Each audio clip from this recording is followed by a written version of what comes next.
April 3, 1856. My succor has arrived.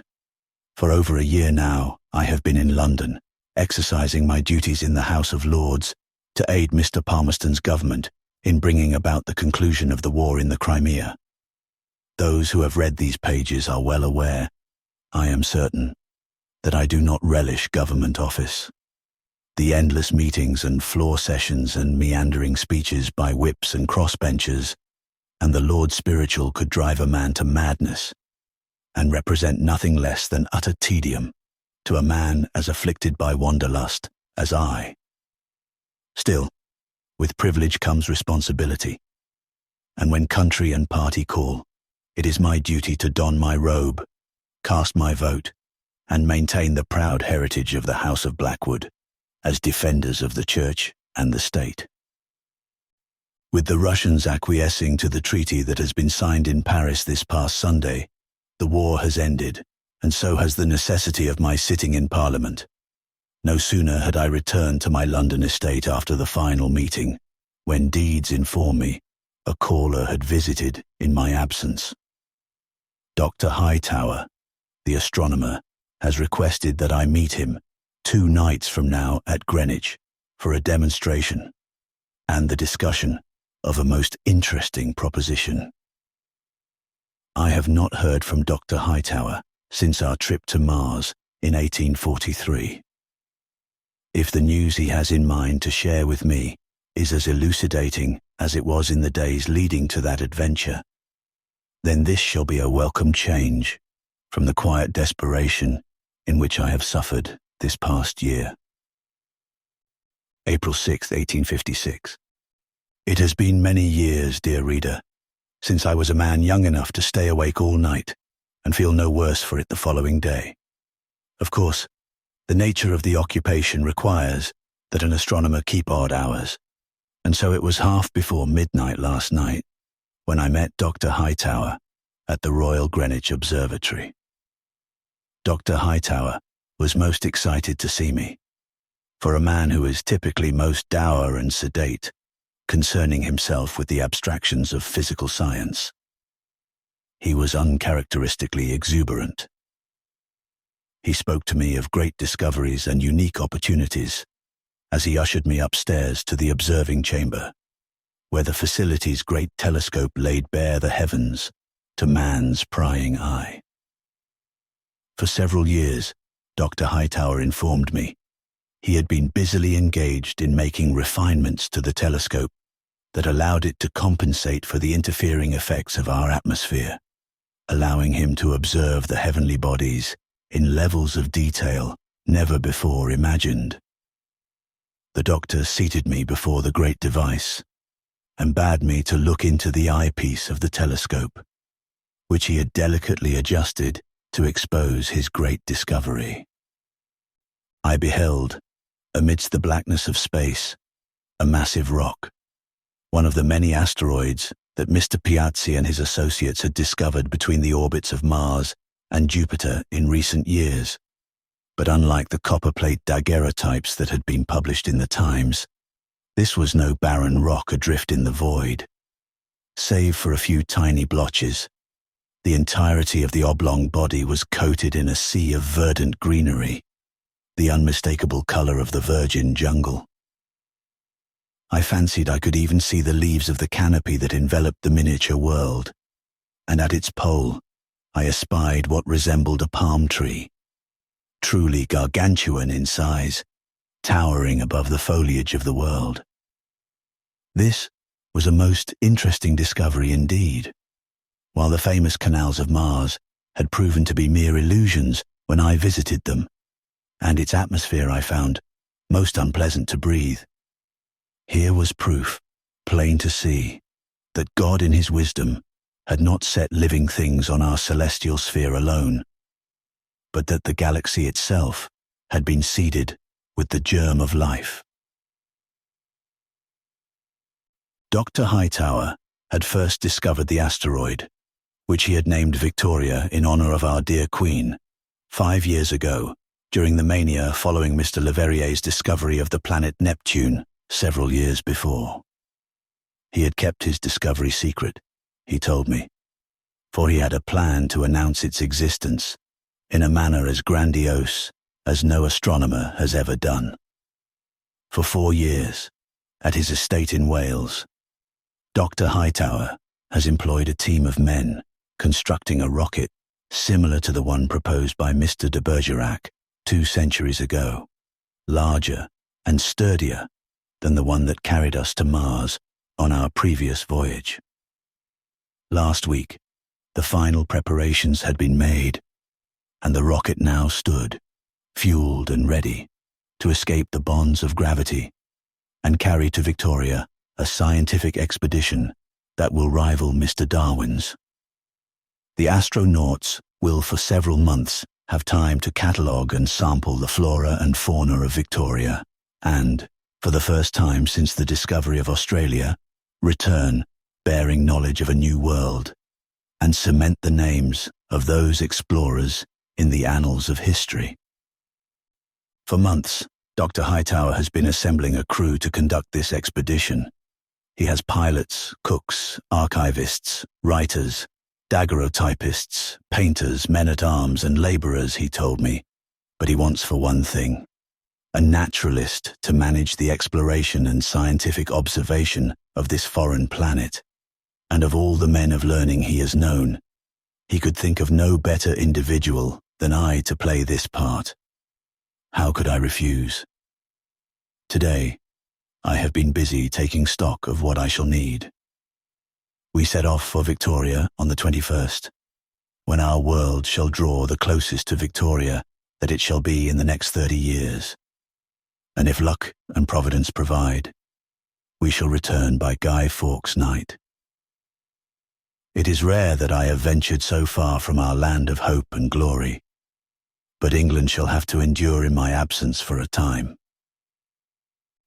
April 23rd, 1856. No matter how many times I am among the stars, I shall never grow accustomed to the sensation of weightlessness.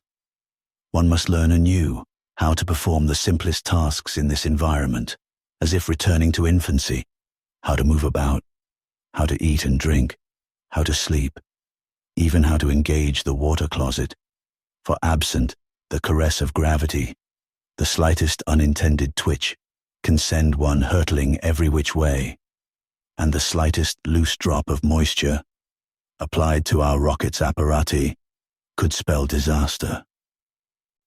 This morning, our vessel conducted a circuit of the moon.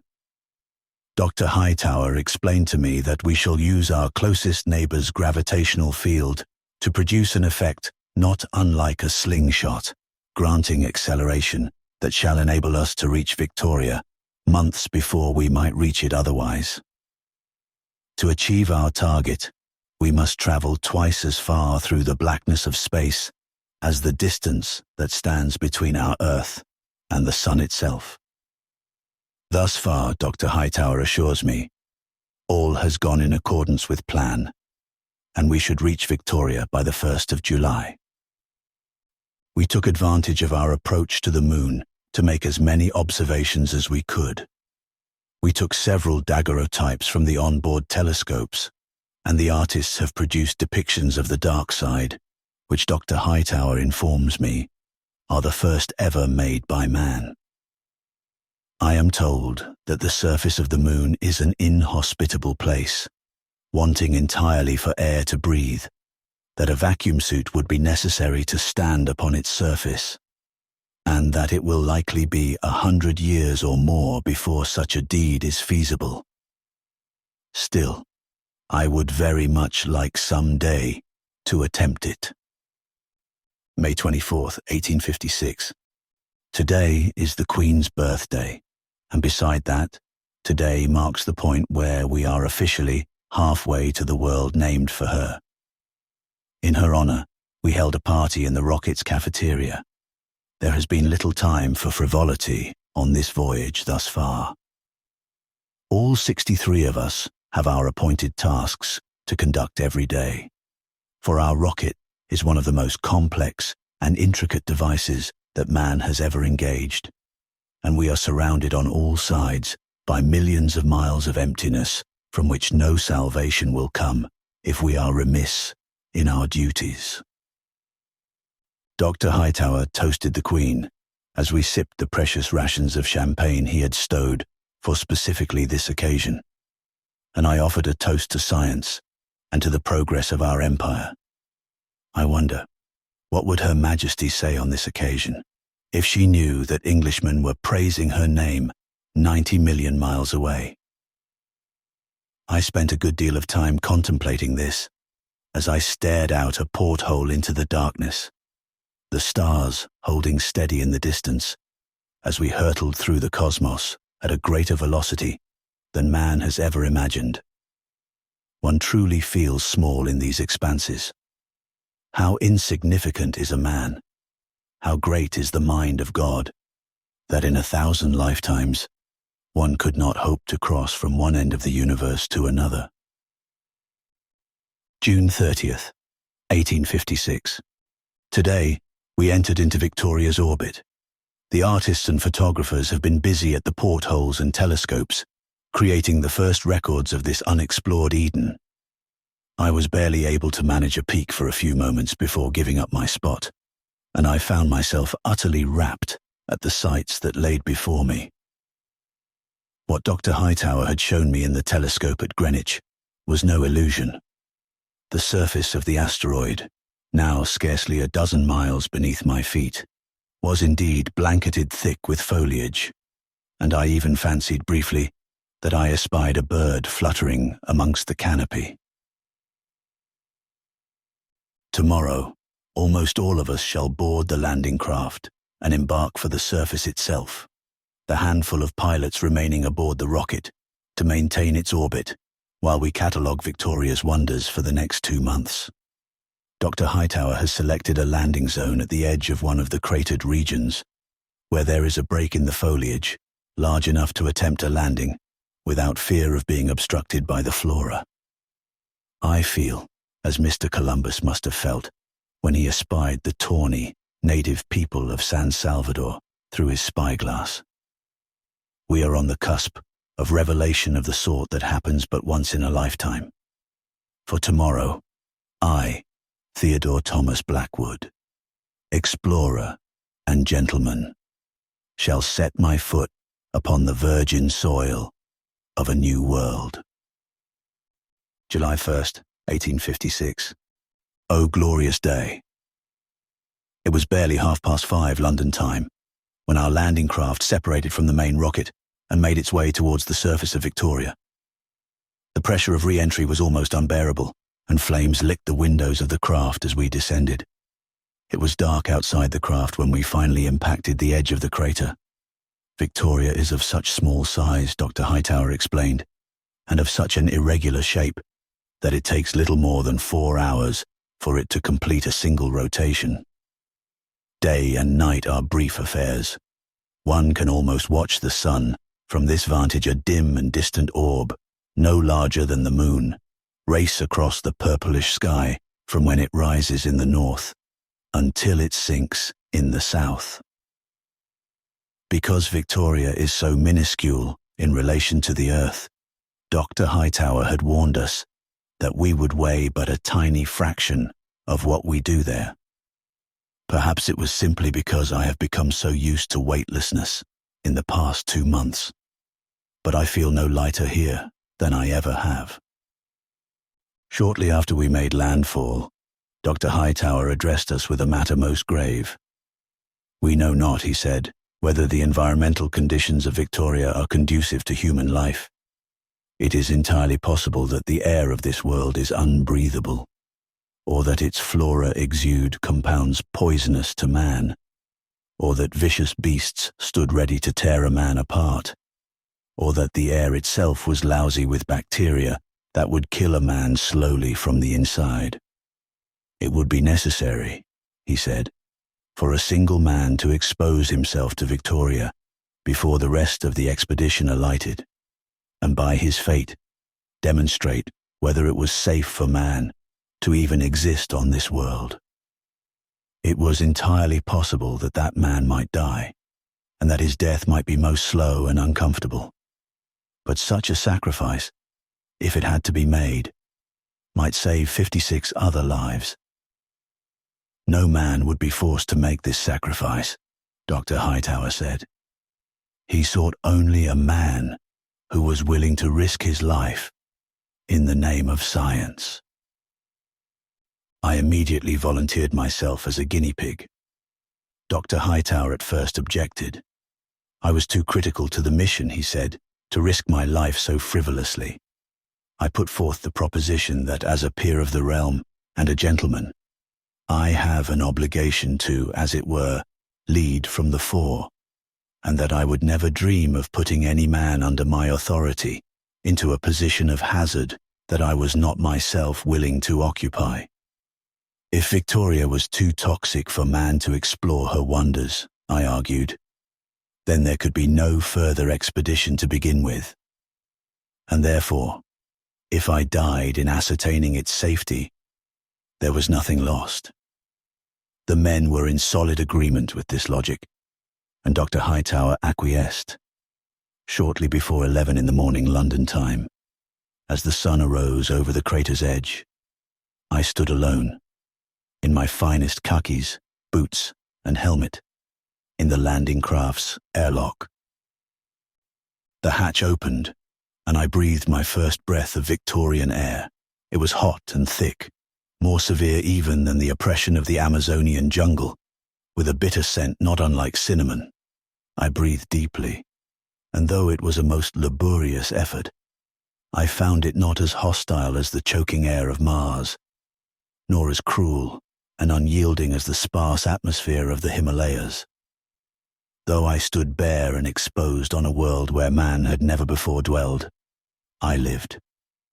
Cautiously, I made my way down the gantry and set my foot upon the earth, the treads in my boot impressing themselves in the virgin soil. How small a step for a man, how great a leap for the empire. The earth before me was barren and plain. Less than a mile distant I beheld the forest that blanketed Victoria. Like a brick wall, it seemed to stand impenetrable, jutting hundreds of feet above the surface. The purple sky was a sharp contrast to the greenery, a vision worthy of one of the great French impressionists. I lacked the words to truly describe the sight and the emotions that ran through me as I beheld that alien landscape, and I wondered if a poet ought to have descended in my stead. With as much solemnity as I could muster, I produced from my jacket a Union flag, mounted to a small pole, and reverentially mounted it in the earth. As the men watched eagerly from the windows of the crowded vessel, I fell to my knees in the Victorian soil and made an address, heard but by God, that I had written and revised in my mind for hours since.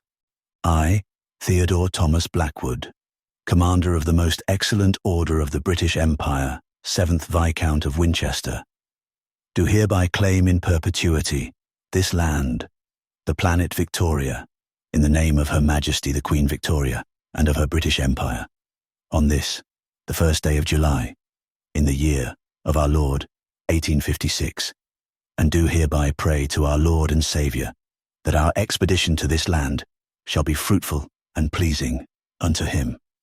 God save the Queen. I remained alone on the surface of the planet for several hours, an entire Victorian sunrise and sunset occurring in the meanwhile, as I took samples of the soil and documented in my journal the conditions of that world. By the time the sun rose again at 3:30, and the rest of the crew could see that I was alive and well, they began to alight as well. We established our base camp at the edge of the forest, which seemed to terminate at a certain point, as if a line had been drawn in the sand, and no plant dared extend its roots further. Tomorrow, we shall begin our journey into the forest proper, and endeavor to learn what we can of this planet. July 3rd, 1856. I once thought, dear reader, that I had beheld all there was that a man could hope to see in creation. I have wandered the jungles of South America and blazed trails across the frontiers of the West. I have lived among the unknown cults of India and Bangladesh. I have trekked across the great outback, wandered the vast and empty forests of Siberia, and laid men and dogs across the vast plateaus of Antarctica.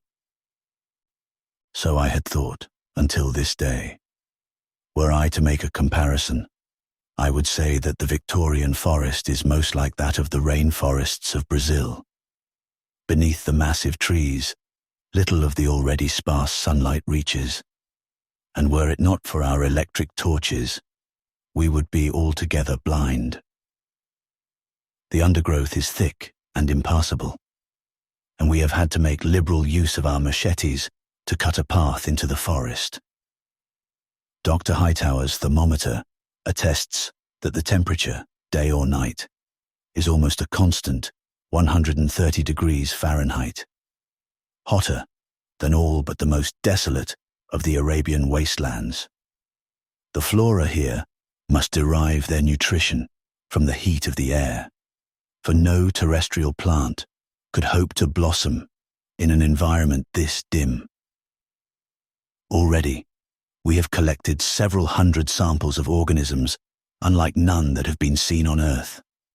I imagine that Oxford itself will be set on its ear for decades in endeavoring to decrypt the nature of these organisms once we announce our findings. To our universal surprise and delight, we have discovered this day that there is not only foliage, but that animal life exists on Victoria as well. Four-winged creatures, not unlike insects, flit through the air, alighting from flower to flower in the vines that crisscross the jungle. From mounds on the earth teem thousands upon thousands of creatures that for all the world are dead, ringers for the common ants one may find anywhere on Earth. We collected many samples of the insect life. The ants, however, responded with great hostility when we attempted to examine them. Mr. Andrews, one of the junior biologists in the mission, was suddenly set upon by thousands of the creatures when he attempted to examine their nest, and found himself suffering a toxic condition as the result of their bite. As we have yet to encounter any megafauna, I am beginning to suspect that the ants are the dominant organism of this world. I have often felt a curious rhythm emanating from the earth whenever I approach their nests, and I suspect that some subterranean machinery may be to account. July 11th, 1856. Today, our expedition reached the base of the giant tree at Victoria's pole. It has been less than 10 miles from the landing site to the tree's base. The jungle, however, has proven so thick that cutting our way through the thick vines has proven a full-time occupation for many of the men. We have observed yet no larger animals than the dragonflies of this world. As thick as the various and entangled vines of the flora are, I doubt that any larger animals could even evolve here. We have named this great tree the Major Oak, in reference to that ancient tree in Sherwood where Robin Hood and his band of outlaws held court. It is indeed, as I first considered it from telescope, very similar to the rare palms that grow along the tropical coast, but unlike those plants, it is truly massive. It stands some 400 feet tall, and 7 of the men, with their arms outstretched, were barely able to encircle it. I have taken several core samples from the Major Oak and would have willingly climbed her myself to acquire a sample of her fronds, but I am not the young man that I once was, and it was decided that Mr. Edelman, a junior biologist late of Cambridge, would perform that obligation. I watched in stunned silence with the men as he shimmied up that massive trunk, which must have taken millennia to become what it is today, and saluted us with a single thumb cast skyward as he reached the top of the organism. As I sit here writing in my tent at the base of the major oak, I find it impossible to believe that we have made such incredible breakthroughs in so many days. What will they say, I wonder, when we return to Earth and the proof of our exploration is published, plain for the world to see, in every periodical from San Francisco to Peking? Perhaps I shall finally earn the knighthood that I long have coveted. But no temporal honor is greater than the knowledge that the progress of science and reason, and of the glory of the British Empire, has been advanced by my efforts. July 27th, 1856. A most terrible calamity has befallen us this day. 6:30 in the morning, at the second sunrise of the day, we heard a strange sound in the distance. A droning sound barely liminal at first, that slowly grew louder and more ominous. It seemed to come from the direction of the sunrise. Mr. Andrews held his binoculars to the horizon and espied a terrible doom. A swarm of insects, not unlike the common locust, voraciously devouring everything in its path, and moving with great speed toward our base camp. We have not yet seen this type of swarming behavior from the Victorian fauna, and in any event, we had little time to study it, for in 15 minutes, they descended upon us. We scrambled to move as much equipment into the landing craft as we could, for what we left behind, the creatures devoured or destroyed. Poor Mr. Jacobs did not make it to the airlock in time, and I watched in horror as hundreds of the insects enveloped him and stripped him to the bone in seconds. Minutes later, the swarm was gone, and we emerged to survey the destruction. We are fortunate to have lost little of our research. However, we have lost many of our tents and a good deal of food and fresh water. Worst of all, the engines of the landing craft themselves have been compromised. Mr. Darren, the pilot, says we cannot now take off to rejoin our rocket in orbit, and it shall have to be repaired if we are to have any hope of ever leaving this world. For now, my work continues as it has. Many of the men have been assigned to rebuild the engines. The rest of us shall continue to study and observe and pray for their success.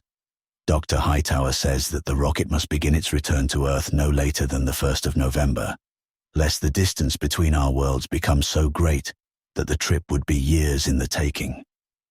The doctor is confident that the engines can be repaired and that we should be homeward bound by September. A more immediate concern, however, is that we now have but 2 weeks' worth of food left to us, and with the landing craft out of commission, there is no way to bring more from the rocket, or even alert them to our distress. The water that flows in creeks and rivulets upon this world, and dribbles from the trees like morning dew, has proven safe to drink. But if we are to endure on Victoria until summer's end, we shall have to determine which of the native organisms are safe to eat. Note to the reader: at Mr. Blackwood's request, I have heavily revised and edited the following 2 entries in this journal, as Mr. Blackwood had at the time come under the unfortunate effects of consuming Victoria's native flora. He was not of sound mind when he wrote these pages. The following entries contained numerous errors in spelling and standardized sentence structure, rambling and incoherent tangents of an incomprehensible nature, and several vulgarities which Mr. Blackwood is not proud of. And partway through the second entry, he had abandoned the English language entirely and began to write in Chinese. I have translated and standardized the spelling throughout, and expunged those portions which Mr. Blackwood has asked me to omit. I have done my best to maintain his genteel and scholarly tone, and to describe the state of mind he was in at the time. I hope the reader will not feel that I have taken any undue liberties. Deeds being of smokeless fire. August the 16th, 1856. It is difficult to write at this time. Though the affliction I suffer is less severe than many of the men, I find my mind clouded and confused, and it is a Herculean effort to keep my thoughts clear enough to express. We spent several days in experimentation with the native foodstuffs. Several of the vines and fruits were poisonous, and 5 of the men died most uncomfortable deaths. We eventually discovered several of the larger vines bear sweet and savory vegetables that could be eaten and digested without discomfort, and were indeed not unpleasant in taste. We feasted liberally that night, though at Dr. Hightower's request, the men working on the engines were to abstain for fear of a long-term effect that might impair their critical work. His judgment may yet save us all. Several days after we began eating the native food, we began to turn green. It was a minor pallor at first, like that of a jaundiced man, but with time it grew more severe. Some of the men who have eaten the most are almost the same color as the trees themselves. The coloring itself seemed to bear no more malicious effects along with it, however. Dr. Hightower assured us it was safe to continue eating, but I voluntarily cut my rations at that time. I have been eating only sparingly the last 2 weeks, and have lost a considerable amount of weight. A few days after that, the men began going mad. At first they complained of having difficulty in cognition, as I now do myself, and claimed hallucinations. Later they began speaking in nonsense entirely. Several of them seemed to sit for hours and have conversations in utter gibberish. A few have taken to frolicking naked amongst the trees and rolling in the dirt, referring to the plants as their sisters, and attempting to court them as if they were eligible ladies. Dr. Hightower has been spending his time by the largest anthills. He claims the ants are heathens, and that he intends to convince them of the righteousness of Christianity. He sits for hours with his ear to the ground, the ants crawling around and over him, reading aloud from the New Testament. As I write, he is currently on the 17th chapter of Acts. Curiously enough, I had always understood Dr. Hightower to be of the Jewish faith.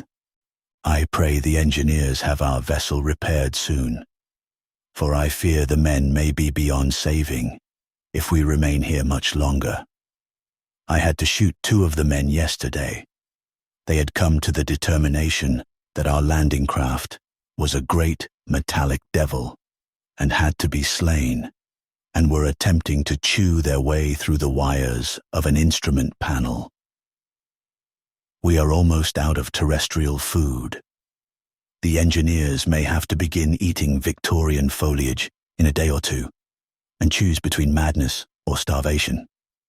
Either way, we are surely doomed. We came to Victoria to explore in peace. Instead, we may remain here to rest in peace. September 8, 1856. Dr. Hightower's madness may have saved us after all. I awoke from a stupor this afternoon, having collapsed in a stream by our base camp, only to find myself in the air, being carried by a blanket of ants. I looked up and saw that ants were swarming over what remained of our camp by the millions, streams of them coming from every which direction and making their way to our ship. I feared that they intended to finish the job the locusts had begun, but not one of the men made any sound of distress, and I found that I had not a single bite upon me.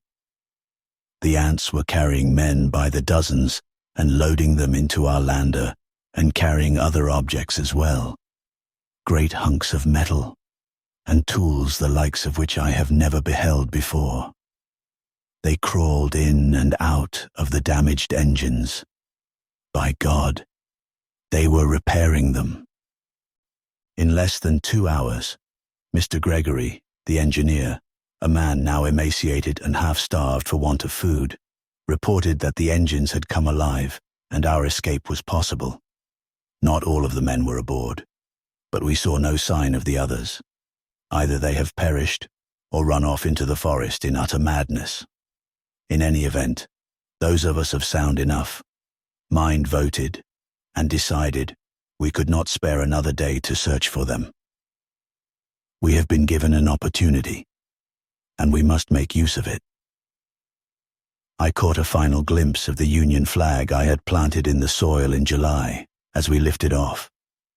The 26 of us that were left abandoning the mad planet Victoria for the last time. December 12th, 1856. The journey back home was a long and arduous one, but I have never felt so relieved to be back in London as I was when Deeds greeted me at the door with a nip of brandy and my favourite silk pyjamas. With as few of us in possession of our faculties as there were at the outset, it was nearly impossible to operate the rocket safely. Many of us did not sleep for days. Fortunately, once liberated from the planet and its madness-inducing flora, the men began to recover their senses, and our flesh acquired once again a healthy shade. Most of the men remember little of the time they were under the influence of those horrid crops. Dr. Hightower, I fear, may not recover fully. He is lucid indeed, but he lacks the sharp mind and cleverness he once had, and shall be retiring to the country. When I spoke to him the day before last, we agreed for now that it is best not to publish our full findings on Victoria. Any attempt to colonize that land will surely end in disaster, and if the culture of the ants is as advanced and sophisticated as it seems, they could oppress and conquer our empire as easily as the rebellions in India and Zululand of late have been put down. I shall keep the samples and notes we acquired at my country estate for safekeeping. Perhaps in a few decades, when we better understand the chemistry of those organisms, another adventure might be advisable. Deeds was seeing to the cleaning and mending of the clothes I had brought on that ill-fated expedition today, when he informed me that several live ants had crawled out a pocket and escaped through a crack in the wall. It is entirely possible they were nothing more than ordinary insects, but I wonder, after so many of the Victorian ants crawled over and through our ship repairing our systems, how many stowaways might we have brought back with us?